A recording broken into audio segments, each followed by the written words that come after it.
I know this is probably going to be a more trickier question, as we are potentially maybe at the beginning of obviously this period of time, and who knows how long this could last. But do you think that there could be obviously long-lasting effects within the broadcasting industry caused by this? You mentioned about obviously the sports, obviously I've seen the French league, the Dutch league obviously cancel their football production. Obviously the football games, the Premier League, are still unsure on what's going to happen. So with the sports side and that side of things, do you see there's going to be a long-term effect or chain effects within the industry at the moment?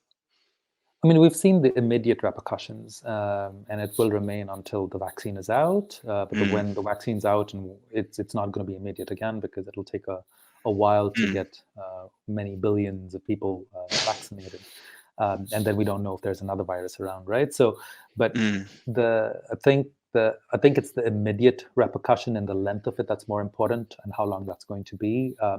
Our estimation is now the rest of 2020. We're saying don't expect that to change. I think that's a bigger topic rather than long lasting, simply because we're human and humans never change. I think that once things are back to normal, we're going to pollute the world again. We're going to travel again like mad. We're going to be extremely hurried about things and not respectful of the fact that the food, water, and shelter aspects are the most important that we need to really think of.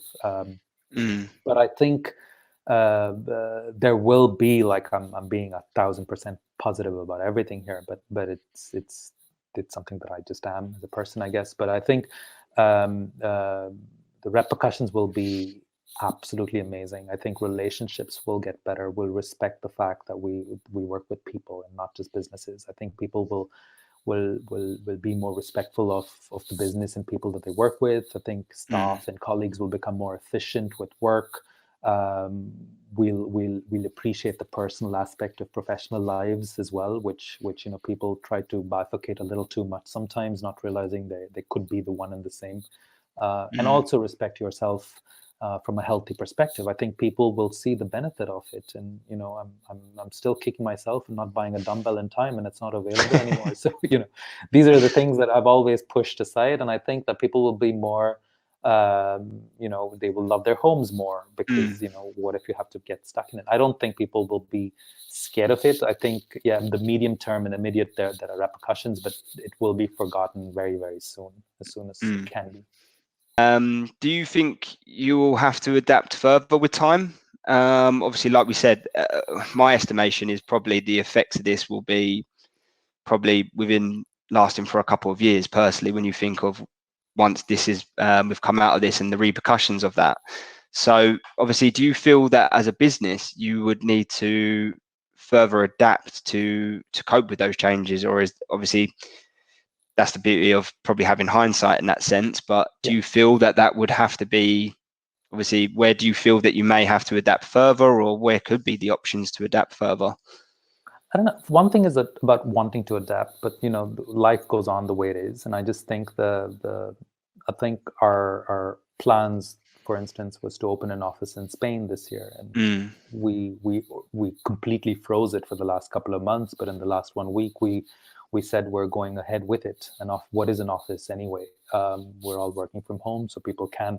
I think we've adapted already to making sure that new staff can be hired and we can onboard staff, whether it be a developer, project manager, or whatever it is, because we've been thinking about how is that possible, but it can be done. And if we say, oh, we're not hiring people because of the virus, which may, like you said, last more than a year, it's not going to help our business. And we want to make sure that we learn how to work distantly and remotely. That's not a new concept. It's many companies do that already.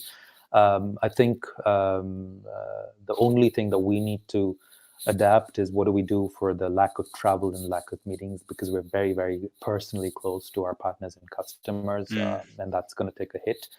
But like I said, we've done a lot of video conferencing with our colleagues. We're going to do that with our partners, and that's the only way to go.